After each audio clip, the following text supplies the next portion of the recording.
Hi there. A very good morning, good afternoon, or good evening, depending, of course, on where and when you are tuning into this episode. My name is Simphiwe Rens, but you can, of course, refer to me as Sims because, like I said in episode 1, I believe we are going to develop a very fruitful and a very engaging virtual friendship. So I'm more than happy that you refer to me as Sims. Welcome to episode 2 of this exciting series that I've decided to call Navigating Postgrad with Sims.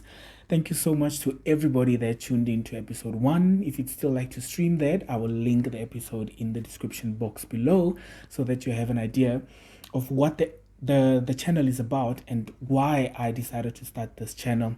So episode 1 is basically an introductory episode where I introduce the channel to everyone. And thank you also to everyone that subscribed to the channel thus far. I really appreciate it.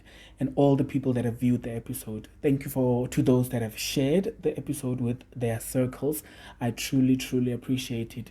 Continue to share the episode and please encourage people to subscribe if they'd like to join our virtual community where I foresee us to have very engaging conversations with regards to navigating postgrad studies, most especially that independent and compulsory research element that is part and parcel of navigating postgrad studies and obtaining your postgraduate qualification, whether that is at honors level, at master's level, or at PhD level. So in today's episode, like I said in episode 1, I want us to discuss the honors qualification the honors research project. So in this episode, I want us to walk a little bit through the honors qualification as well as the honors research project, or that research element that comes as part and parcel of the honors qualification. So I foresee this episode being broken down into 3 parts. Part A, I would just like to speak at a more broad general level about the honors qualification, most specifically within the South African context, which is a context that I've experienced and I have knowledge of. So I'll specifically speak about the honors qualification within the South African context. Then in part B, I would like us to focus on the honors research project, so that research aspect of the honors program that comes, like I said, compulsory with most, if not all, honors qualifications within the South African context. I do believe that most, if not all, institutions of higher learning in South Africa do have the research project as part and parcel, and a compulsory part and parcel of the honors qualification. So that will form part B of this episode. In part C, it will obviously be our conclusion, where I would probably just briefly work us through some of the findings of my own research project.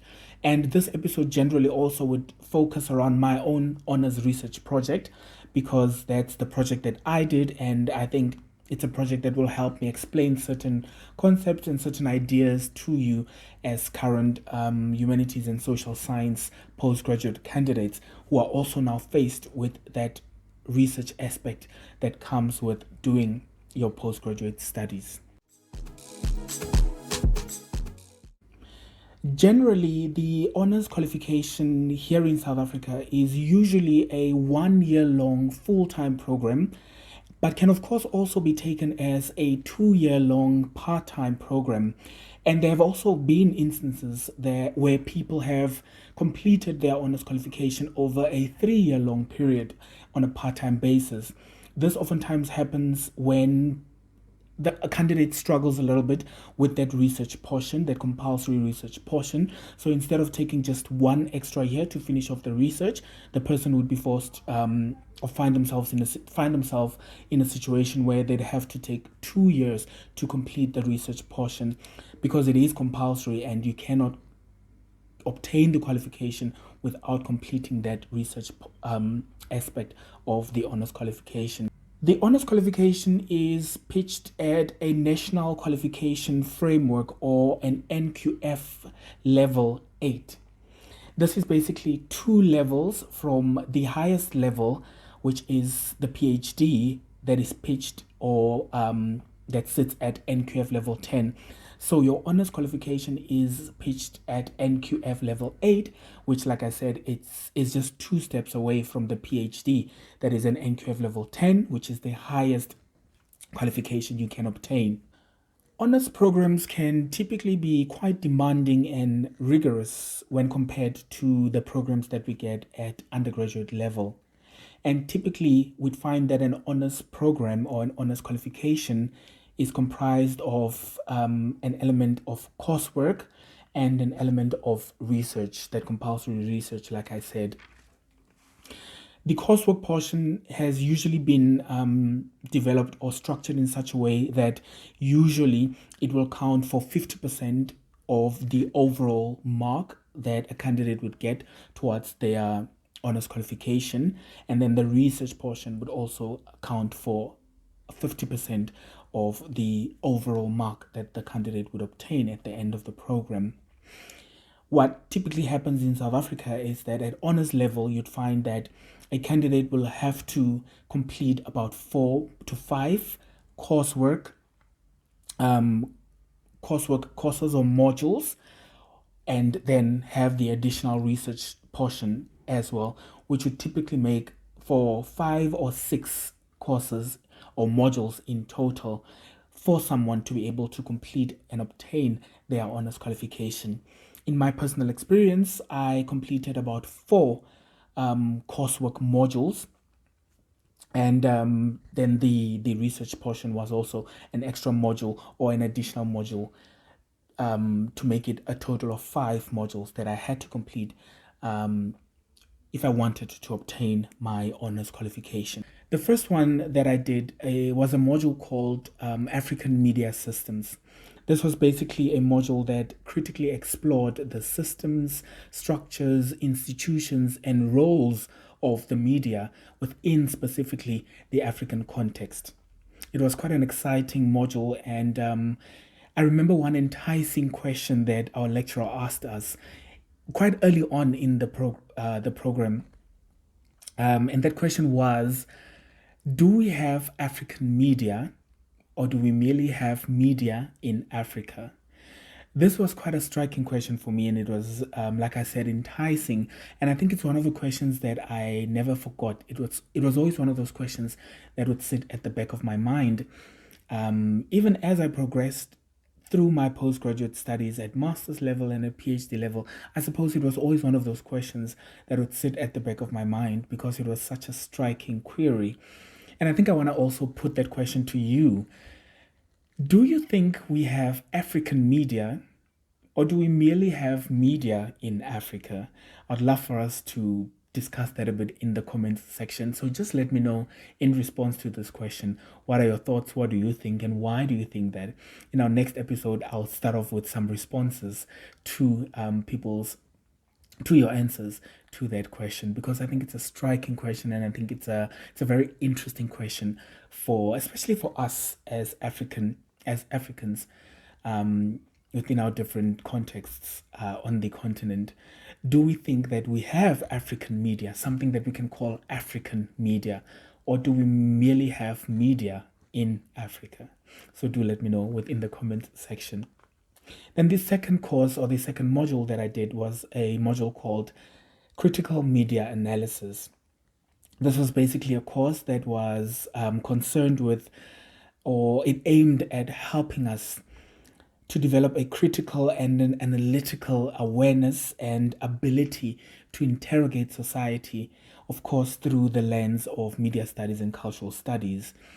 This is also a very exciting module, quite intimidating for me personally also, because it took quite an interdisciplinary approach to helping us become more critical and more analytical about our surroundings, about society in general. And this module I found was very, very helpful, though, for me to be able to successfully tackle that honors research project that was also compulsory for me to complete my honors qualification.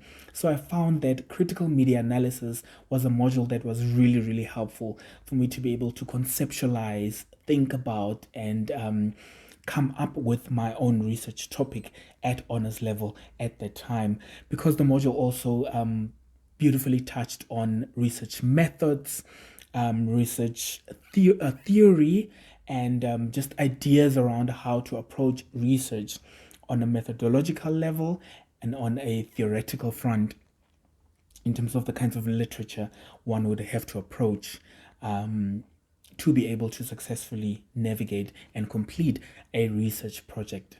So this was a very helpful module in that regard. It was called Critical Media Analysis. Thirdly, I also did a module called Media Economics. This was basically a course that concerned itself with the economic aspects of the media. For instance, we would focus on debating and discussing insights and information and literature and research about how media institutions would generate revenue, for instance, and the various politics around the how and the why aspects with regard to how media institutions generate revenue. So this was an exciting module for me personally. I really enjoyed it because I think for me this felt like one of the modules that gave me somewhat of a practical sense of what is going on in industry or in the media industry in general, because we'd often discuss industries like the advertising and marketing industry. We'd sometimes discuss the broadcasting industry and how that works in terms of the economics around broadcasting, and that for me was quite exciting because, like I said, it gave me a sense of what is potentially going on within the media industry on a practical day-to-day basis, specifically with regard to the economic aspects of the media. So that was a module called Media Economics. I absolutely enjoyed that module as well. It was the third module that I did. And then we had a fourth module, which came in the form of an elective, where the Media Studies department allowed us to take an elective from any department.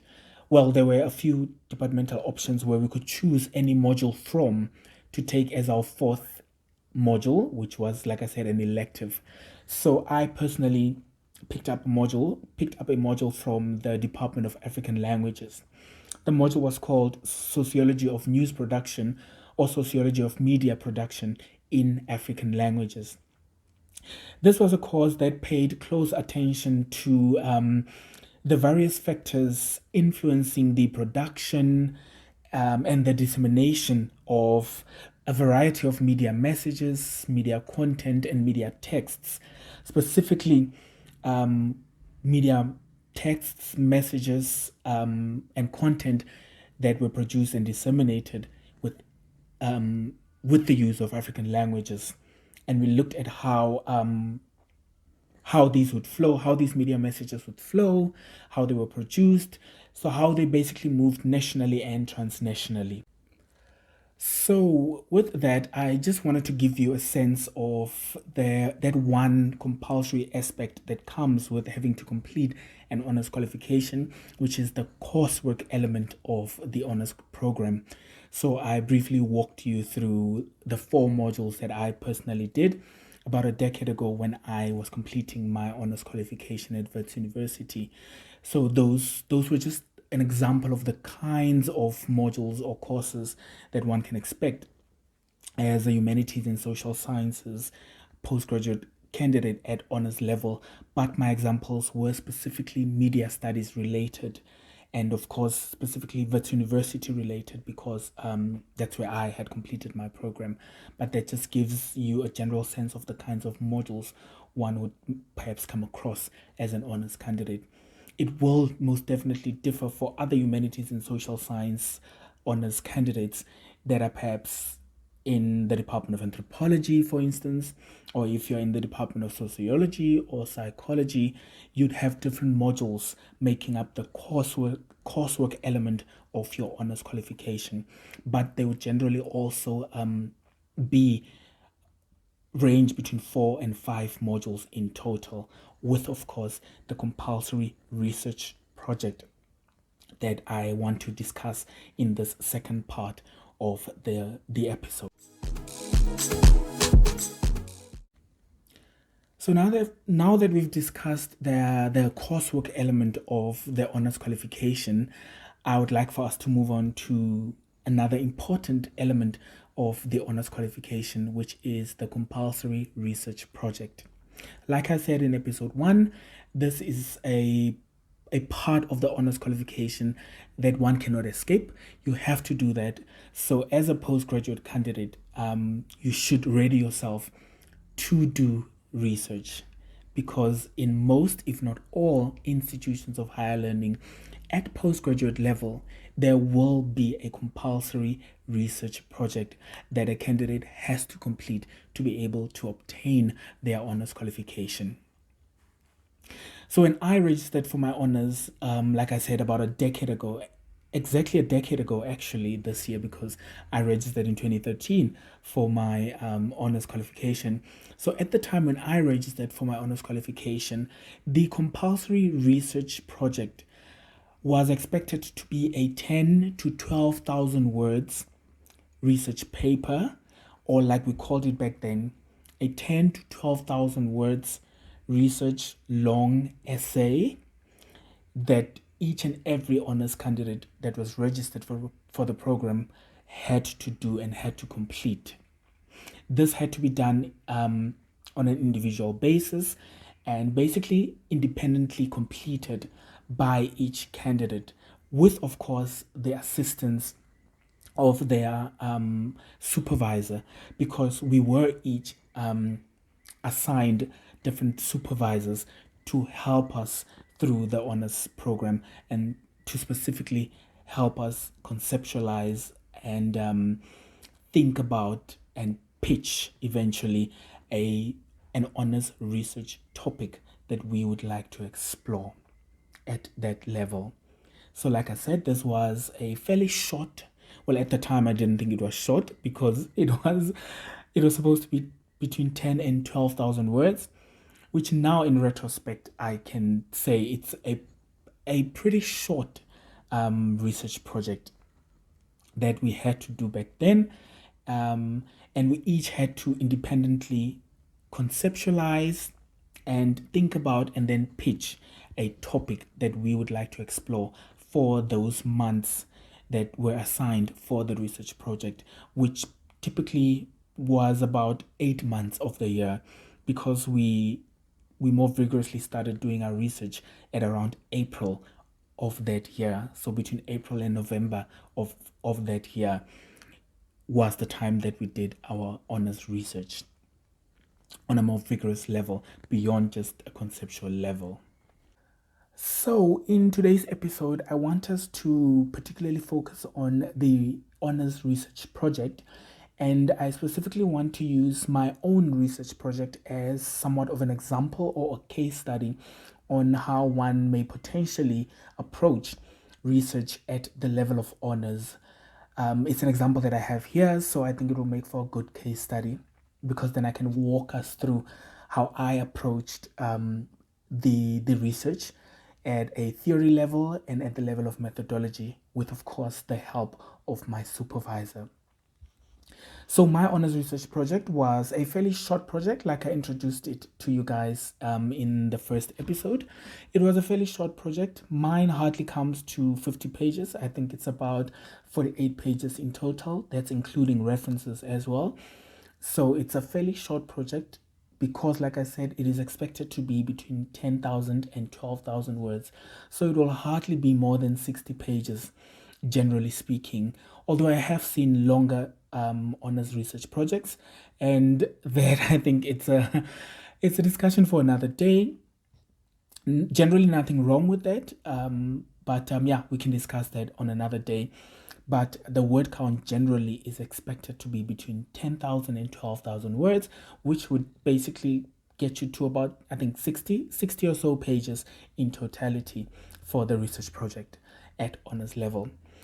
So I want us to discuss mine today at a broad yet specific level, just to give you a sense of the kinds of approaches that one may take within the humanities and social sciences as an honors candidate who is expected to do research. So the title of my honors research project was Choral Music as Nation Building in Post-Apartheid South Africa, the case of the Wits University Choir. And I think already here, as a reader, there are keywords here that would already nudge you towards a sense or an idea of what to expect within this research project, which is important because the title of a research plays quite a key role in the study overall as well, which I think is why I find that in my own supervision experience now, as a supervisor of postgraduate candidates, I see how the research title can actually also be quite a challenge for most of the candidates. And that's because it's such a key aspect of the research project. I mean, it's one of the first things that your reader would see or come across for them to get a nice sense of what this project is about. So my title, which was entitled Choral Music as Nation Building in Post-Apartheid South Africa, the case of the Wits University Choir. My title also had to play a key role in giving my potential reader or readers a sense of what to expect in the study. And I think there are already keywords here in my research title that I think do the job of offering my readers a bit of an idea of what to expect within the study. So, choral music, nation building, post-apartheid South Africa. Critical keywords to give my readers a sense of what to expect in this study or a sense of what the study is potentially about. And then, of course, the tail end of my title says the case of the Wits University Choir. That I think that's clear. That's quite obvious. It gives you a sense of what the case study was for this study. And in terms of coming up with your research project, in my experience, which is also something that I think will be helpful, when you are registered for at honors level and you have to embark on or carry out your research project, coming up with your topic might be a bit challenging for you, but it can also be an exciting process. But one of the best advices I've received, and I think it's one of the biggest advice I can also give, and I do give to my students, is to think of think of yourself as centered in perhaps a triangle, or centered in this circle where you are the center where you are in the center, and you are an important part of the research in and of itself. What I mean by this is make yourself the center with regard to your own interests, your own curiosities, your own experiences in your life thus far. So, when you think about your research topic, think about something that would interest you on an emotional level, on an intellectual level, so that you are able to sustain the project and push through the different hurdles that will come with doing the project. So if it's something that is sort of interest to you, I think that will be the first step towards helping you successfully navigate that project. Secondly, you may also center yourself by thinking about your own curiosities and experiences in life up until the point of doing your honors research. What have been some of your curiosities and experiences as a human being in the context that you have grown up in and have been socialized in? What things make you curious? What things catch your attention or have been catching your attention? And what things have you experienced yourself that you'd like to know a bit more about as a person? By taking that approach to coming up with a research topic, I think you'd help yourself in terms of sustaining all the way till the end of the project and successfully navigating the project without feeling a sense of overwhelm and a sense of wanting to give up because perhaps the topic is not something that you're interested in, or the topic is not relating to anything you've experienced before, or anything you have been curious about as an active citizen in your own country, within that unique context that you find yourself in. So then in my case personally, how I came about this topic, it was also significantly influenced by my own experiences, my own curiosities, and my own interests as, at the time, a 20-year-old South African black person. The choral music aspect of my research topic came about because I myself am a choir boy, like I like to put it. I often say I'm a choir boy through and through. I, till this day, actually still sing in a choral music choir. So I myself am a choral music fan, and I'm interested in this music, and I enjoy this music. I enjoy listening to this music. I enjoy performing this music. So that, of course, was something that I found interest in. So the choral music aspect of my research topic obviously had to do with my significant interest in this musical genre. And then the aspect of nation building within the context of post-apartheid South Africa, that aspect came about because of my own experiences, or my own knowledge, whether it was knowledge that I read about or knowledge that I came about through stories that were told to me or things that I've experienced myself as someone who grew up in the Free State, and navigating my way as a black body within the Free State, perhaps. That those experiences and those curiosities for me, for myself, I know actually sparked that aspect of my research topic that has to deal with nation building within the context of post-apartheid South Africa. So that's how I came about my research topic. I had a significant interest in choral music, and I would see, as myself a performer of choral music, I would just see the kinds of reactions and interactions one would get from audiences while performing choral music.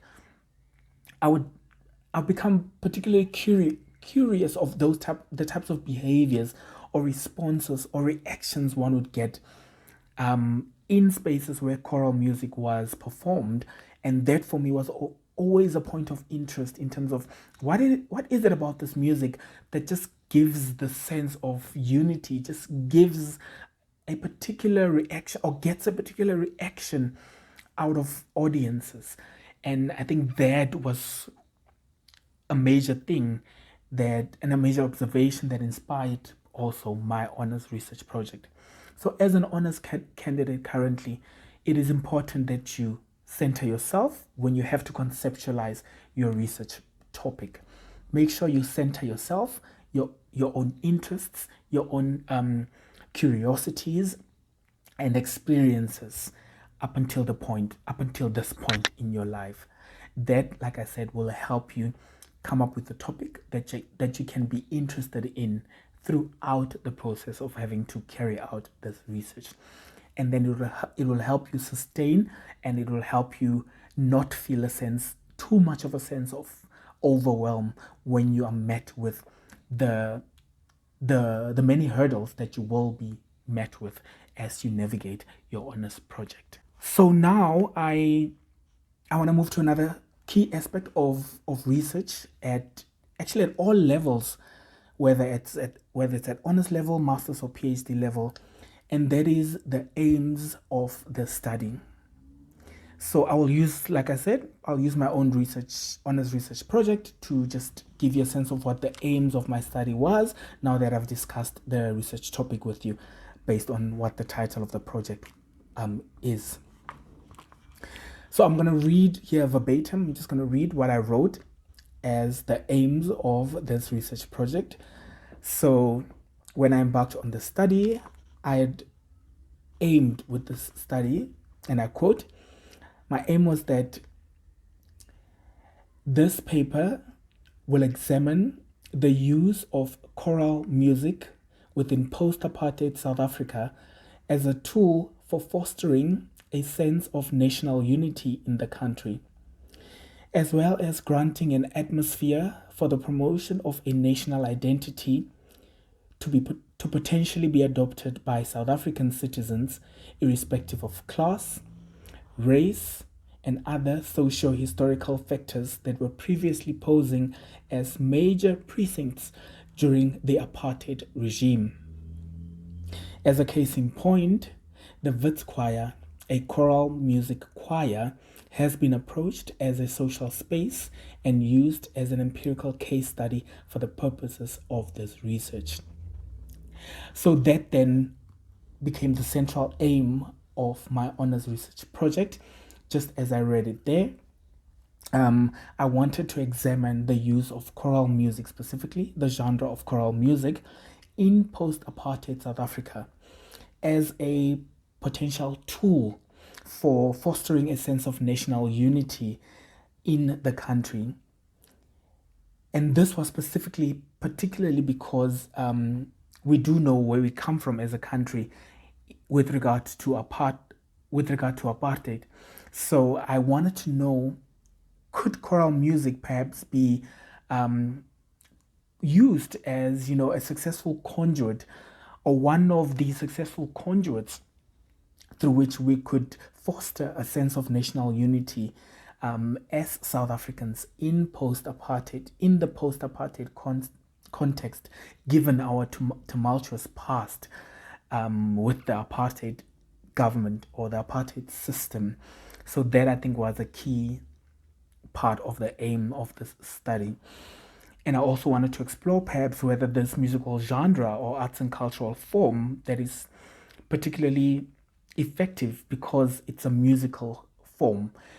And we know there's a lot of literature that speaks about music, arts and culture as very influential, influential things within societies in terms of inspiring particular ways of thinking, particular ways of behaving, and molding people's ideologies in particular ways. So I then also was interested in looking at choral music, or approaching choral music as this potentially influential form of arts and cultural expression that could potentially, have an influential role in fostering or encouraging a sense of national unity and a sense of, a united national identity as South Africans in post-apartheid South Africa. So then a key aspect of research also is that once you have conceptualized and proposed the aim or aims of your study, or the objectives of your study, or the goal of your study, what's also particularly important is that you then conceptualize or come up with a few clear research questions, or at times it could be research hypotheses that you come up with to help you navigate the project based specifically on that overarching aim or aims that you proposed as part of your research project. So I also came up with 3 different research questions that were key questions to aid me towards coming up with relevant information, relevant insights to help me tackle the aim that I proposed and that I just read to you now, which was related to my study. So the 3 research questions that I came up with to help me navigate the study in order to collect the relevant data so that I could eventually arrive at relevant insights and information for me to be able to make somewhat of a bit of a contribution in terms of what we already know about this topic, or about the use of choral music within the post-apartheid South African context as a conduit specifically towards nation building. So these research questions were critical and they were key to help me navigate that. The 3 questions I came up with were: the first question I asked, how in post-apartheid has the genre of choral music been used as a tool of assistance in the promotion of a new national identity? And I think that the word new here is key and critical here because of our, specifically because of our tumultuous past, as I've been saying, in relation to apartheid. There was never that sense of national identity that was developed and carved during the apartheid regime had a particular look and a particular feel and a particular aesthetic, if I can put it that way. The national identity during the time of the National Party, during apartheid in South Africa, that sense of a national identity looked a particular way, where a particular sense of whiteness and white supremacy was, was pushed or was promoted, and that was the idea of South Africa, or a sense of national identity in relation to South Africa that was carved and promoted. It was a very that sense of a national identity, or that sense of nationalism then was variously exclusive towards other racial identities like black people, colored people, Indian people in various ways. So then national identity then oftentimes found different ways of excluding other racial identities that were categorized as non-white. So I think non-white citizens in South Africa at the time could not find a sense of pride in that idea of national identity that was promoted during the apartheid regime. So I think that is why the word new is a key in how I ask this question, which is, and I repeat, how in post-apartheid has the genre of choral music been used as a tool of assistance in the promotion of a new national identity?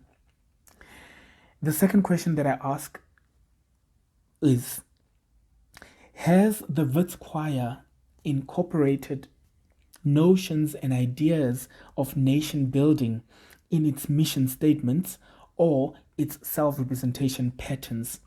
If so, in which ways? Has the Wits Choir incorporated notions and ideas of nation building in its mission statements or its self-representation patterns? If so, in which ways? Then thirdly, I asked, how is the experience of direct participation in the choral music environment regarded by individual Wits Choir members? And the second part of this question is, are they feeling involved or not in nation building? So this was a bit of a two-part question where I asked, how is the experience of direct participation in the choral music environment regarded by individual Wits Choir members? Are they feeling involved or not in nation building? So those then were the three research questions that framed my study, so that I could gather the relevant data to be able to come or propose insights in relation to this topic. So then, once I had come to grips with the overarching aims of the study, as well as the research questions that would help guide this project, I then had to do the work of framing this study within the boundaries of specific theories that would help me embark on or carry out this project. And framing one's study within particular theory is very important.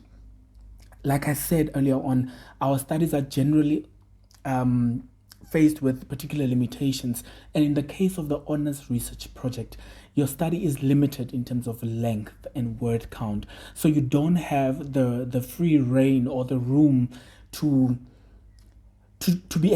be so broad to a point where you you'd go on and on and on in terms of how you write and how you analyze the data that you will eventually be collecting and analyzing. So because of the word count limitations and length limitations pertaining to my honors research project, and just in general, the general principle of research in the humanities and social sciences, and I'm assuming in other areas as well, is that one has to frame their study or their topic within the boundaries of specific theory or theories. You might be asking, what is theory? Because I think this is a word that we often hear in our daily conversations and may often perhaps have different ideas of what it is. So I'm going to try to just sort of give you a general sense of what the word theory refers to. So the word theory can be used to refer to an explanation or explanations about a naturally occurring or a socially occurring behavior and or event that had been observed over time.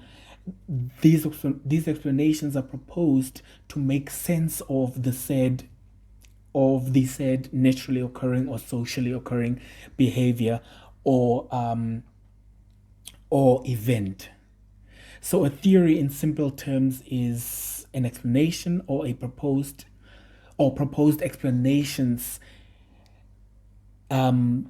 with the aim of making sense of various naturally occurring or socially occurring behaviors and or events.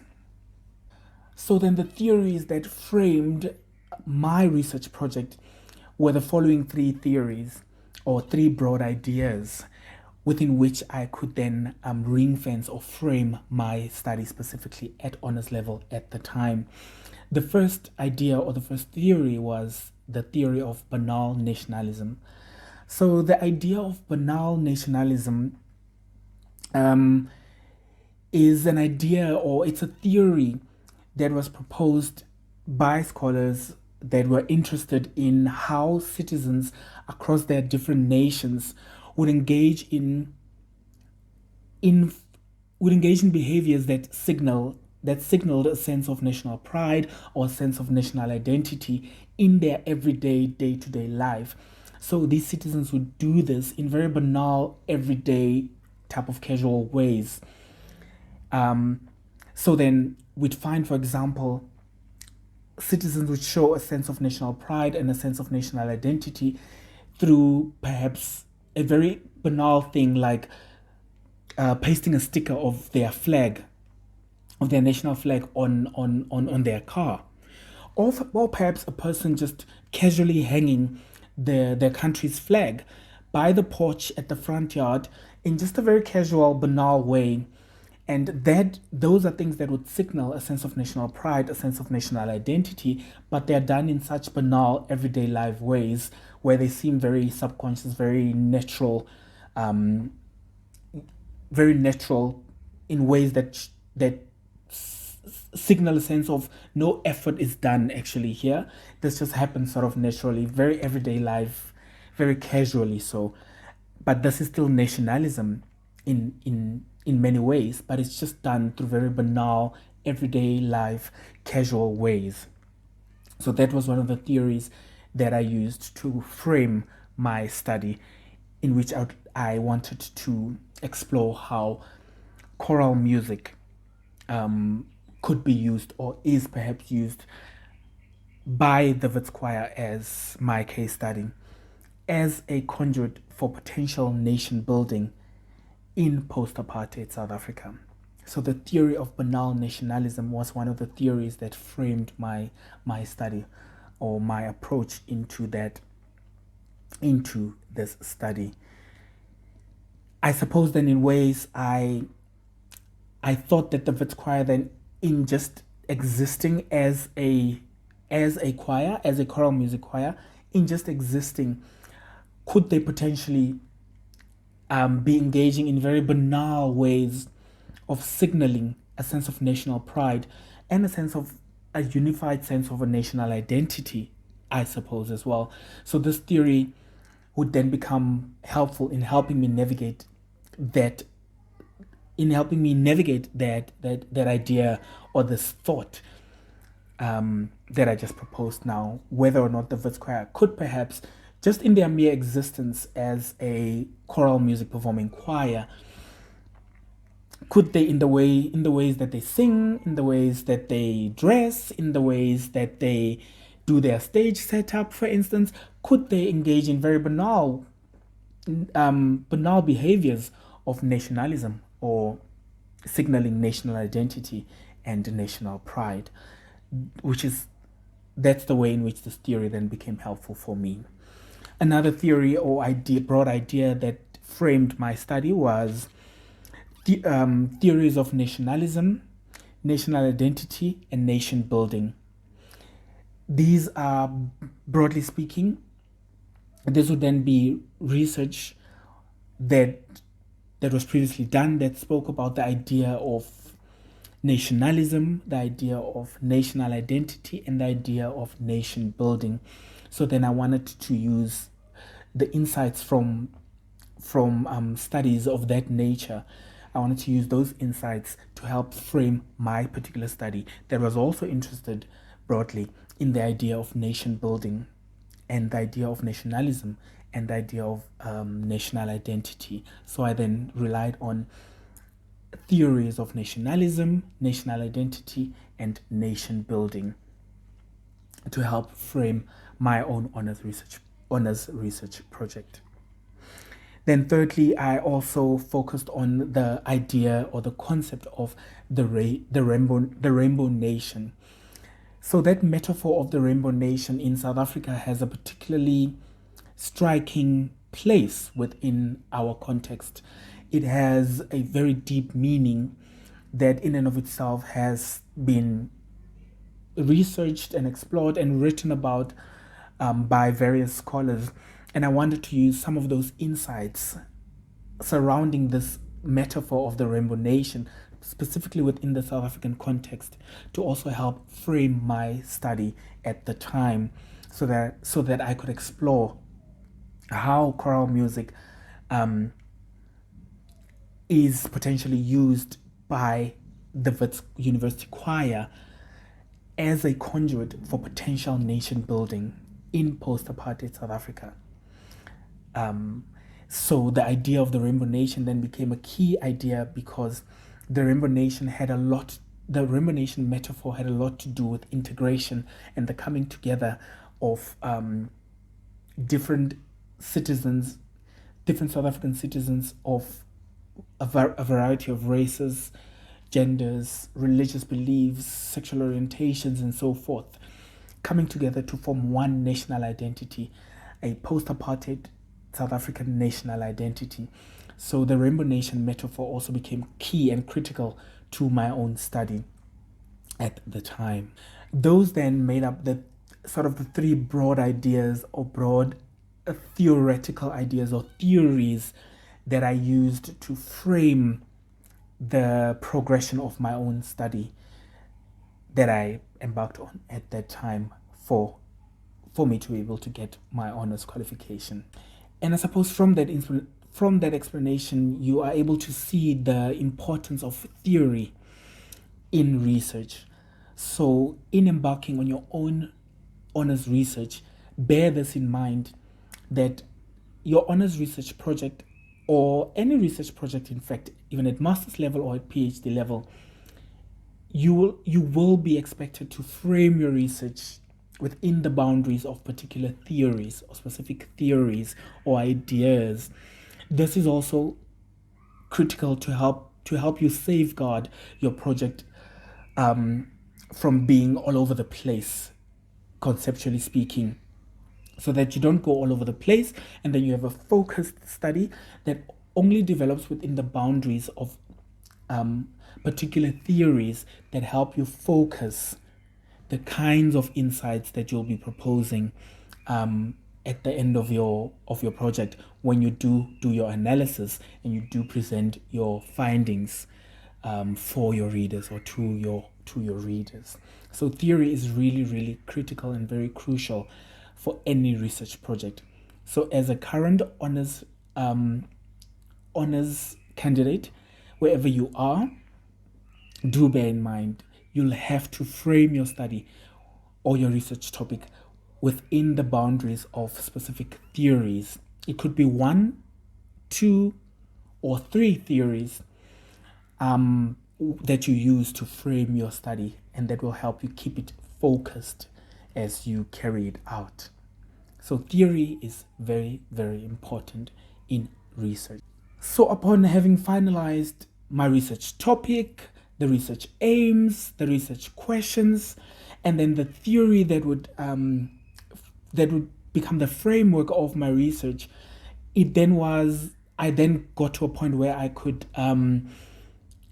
go about collecting the data that I would need to help me answer those research questions or respond to those research aims that I had outlined earlier. So then this leads me to a very, very crucial part of research that you also will not be able to escape. You have to have this aspect as part of your research project, and that is the aspect of methodology. So the methodology of your research basically refers to the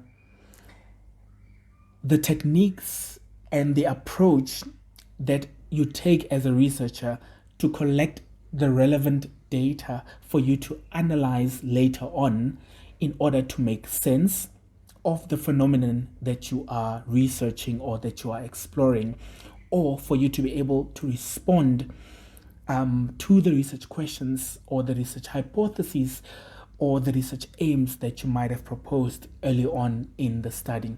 So the research methodology refers to basically the system or the process that you use or rely on to be able to collect the relevant data or the relevant information for you to analyze at a later stage, to be able to make sense of this phenomenon that you are exploring as a researcher. In my case then, based on the kind of research aims that I had for my project and the kind of research questions that I had, and also bearing in mind the kind of case study that I was working with, I then had to have my methodological approach, or my methodology then had to be a methodology that was able to help me gain the right kind of data to be able to answer those research questions and those research aims. So for me then, upon conversation with my supervisor, we realized that there were several ways I could go about it, but then the easier and simpler ways, taking into consideration the time frame that I had and the resources that I had, the most easiest and simplest of approaches I could have taken on a methodological level was to try the approach of the interview as a research method. So I then used the interview technique or the interview approach to get the relevant information or the relevant data from the people in my case study to help me answer questions, specifically questions 2 and questions 3 that I proposed for this research project. And then in addition to that, we also found with my supervisor that it would specifically be very helpful for me to also be engaged in the space, the social space that makes up my case study. And by engaged, I mean I needed to be physically involved and to sort of avidly participate with the people that make up the social space. So I had to become a member of the social space. And the only way we could do that was by using the anthropological method of ethnography. So ethnography is basically, like I said, an anthropology-inspired research technique wherein a researcher would enter a space, a social space or a cultural space as an outsider. They would enter the space and engage in very different activities and in different behaviors to help them to be seen as an insider along the way by the people in that social space, or in those communities. So the ethnography then, an ethnographic approach then would basically mean the researcher as an outsider wants to become an insider in a particular social space. So then they enter the space and they become a participant observer of the space. By this, I mean the researcher participates in everything that the people in that social space do. The researcher participates in those things, but also critically and analytically observes those things while participating. So in that process, the researcher would then hope to get to a point where they then are seen as an insider to that social space or that cultural space, which then would help the researcher to get to a point of not sticking out as an outsider, which means they will not be stigmatized, they will not be sort of discriminated against, or they would not be feared as an outsider. So then they become an insider and then sort of naturally be accepted into the space, so that then they can observe the space in ways that are not intrusive to the people that are from that particular social or cultural space.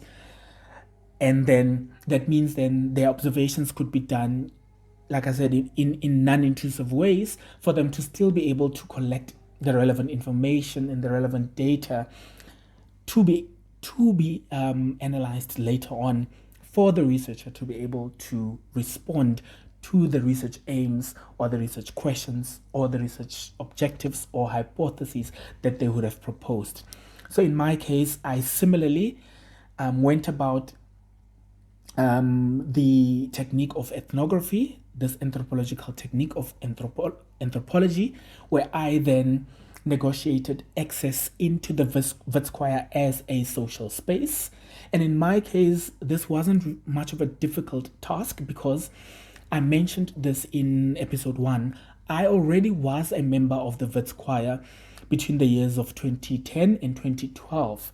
So in 2013, when I needed to go back to the Wits Choir, negotiating access into the social space was not very challenging, because most of the people in that social space already knew me or knew about me in some way. So it was quite easy for me to negotiate access into the space and to try and do the work to become a participant observer or an ethnographer within the space, where I tried by all means to be accepted into the social space as one of the insiders, so that I could then over time observe the social space, observe the behaviors, observe some of the events that would occur within the social space, for me to be able to gather the relevant information and the relevant data that I was to analyze later on, to be able to respond to the 3 research questions that I'd outlined for you earlier on, and to also make sense of the overarching research aims of this study of mine that I carried out back then.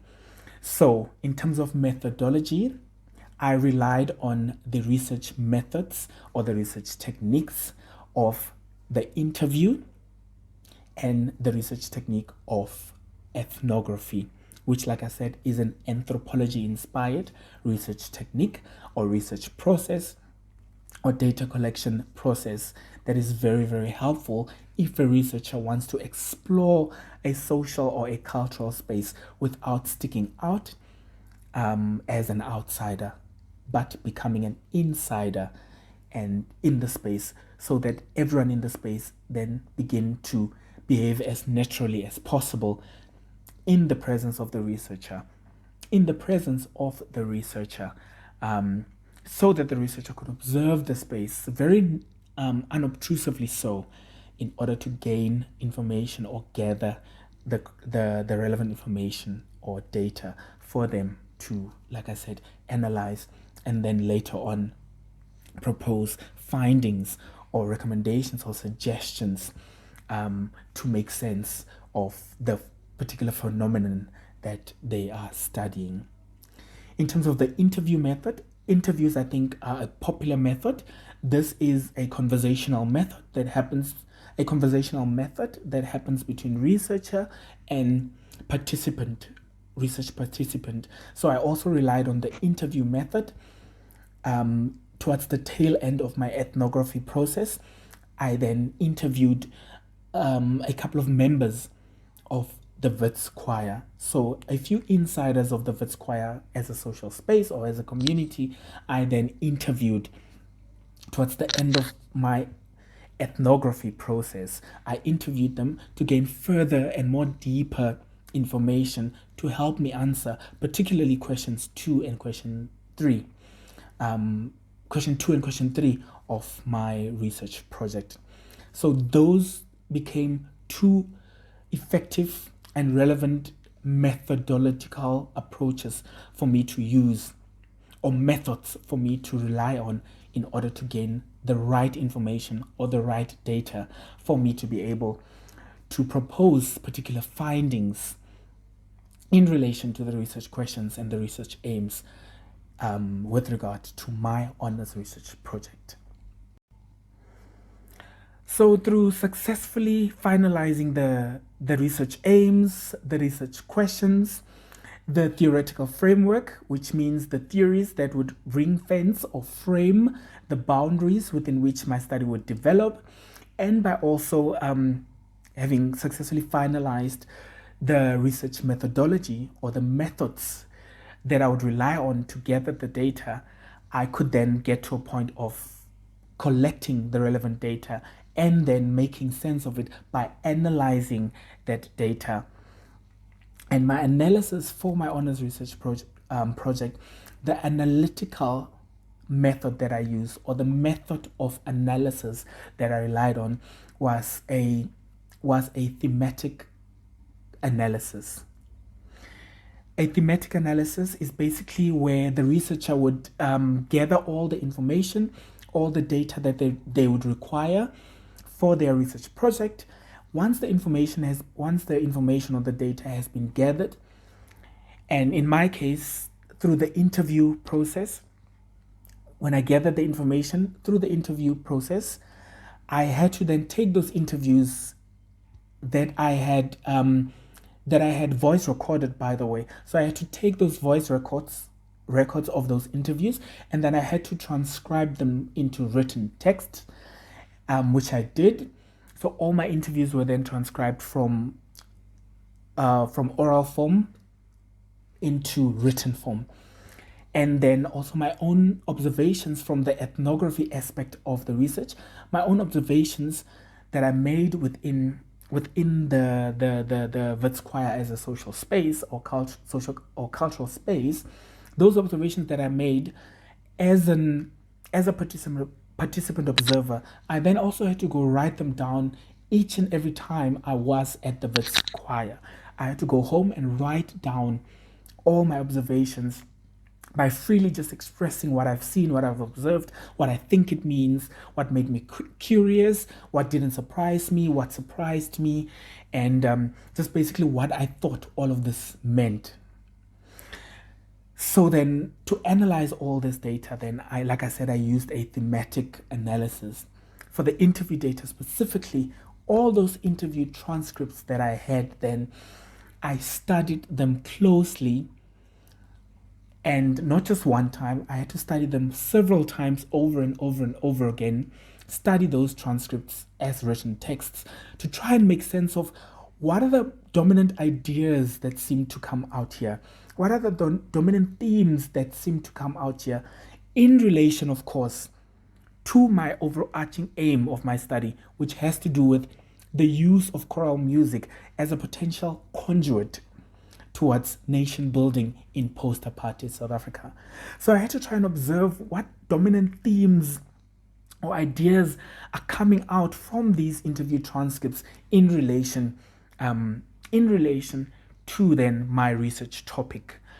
And like I said, I had to take several moments of reading through those transcripts, and eventually I came to 4 overarching themes, which I'll read to you here.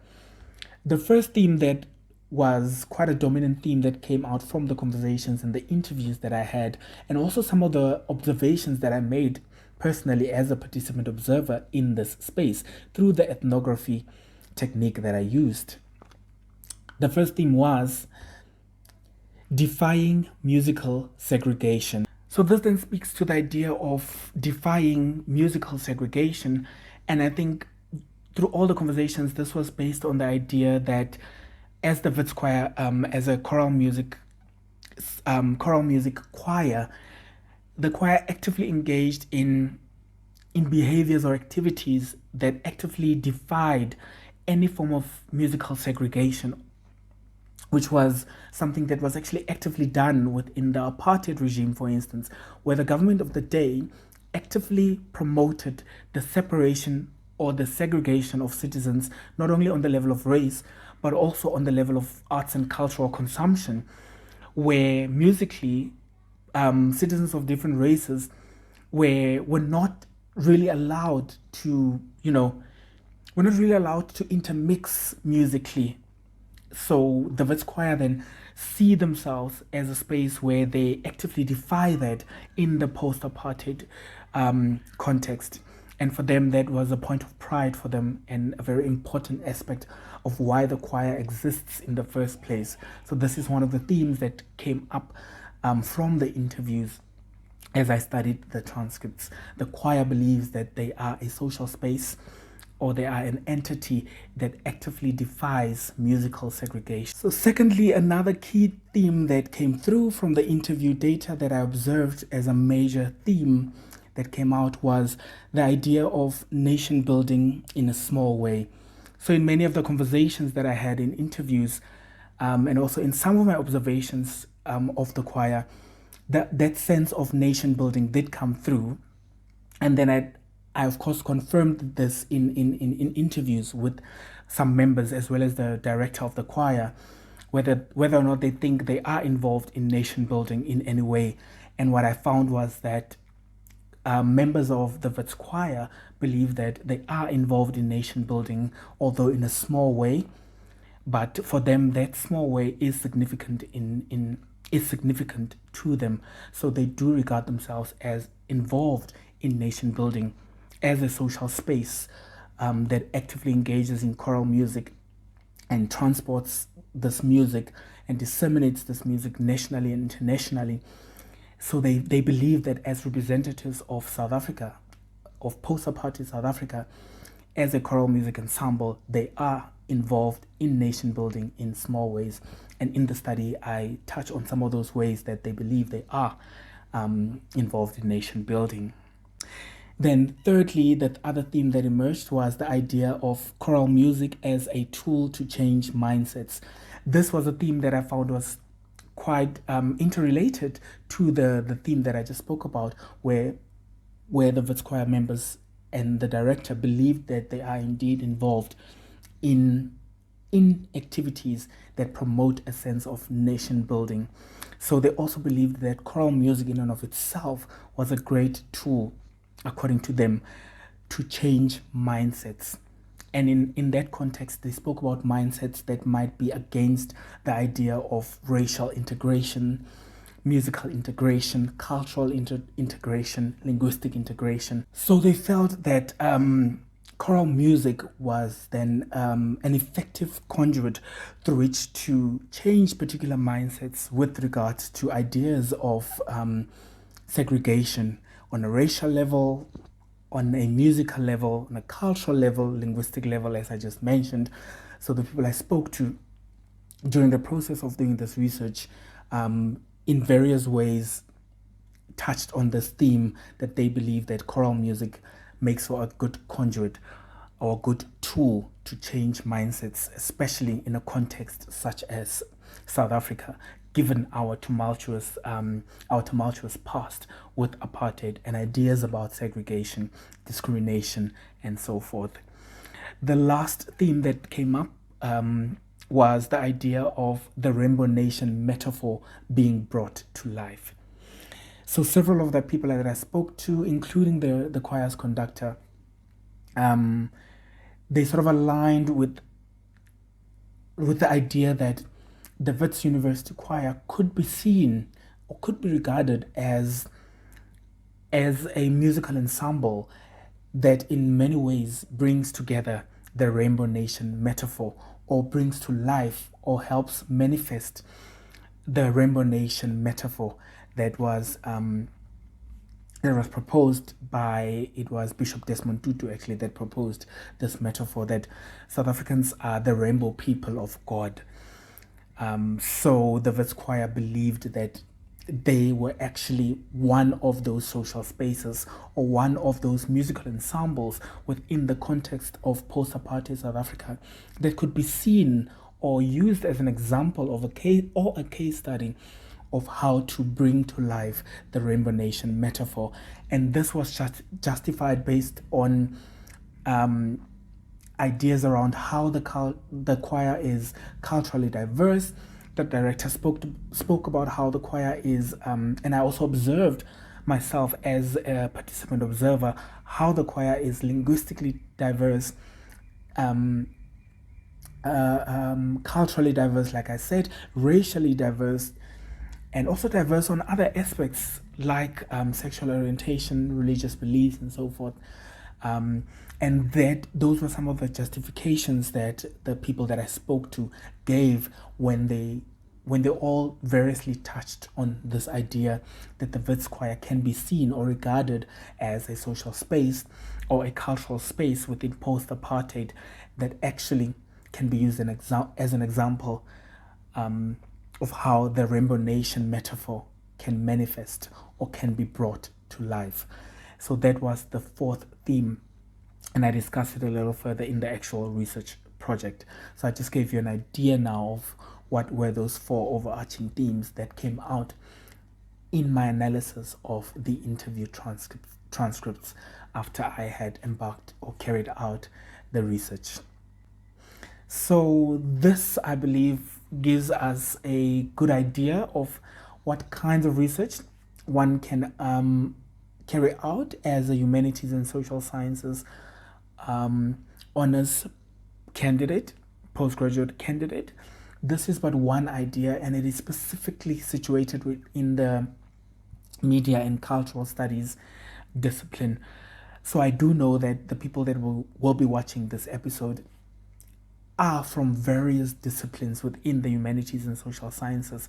So they would then have different topic titles, different topic ideas, and then they'll have different research aims and different research questions, but they would generally be they would generally be developed, or they would generally be constructed similarly to how I went about my honors research project, irrespective of the fact that it came from within the media studies division or the media studies department or discipline.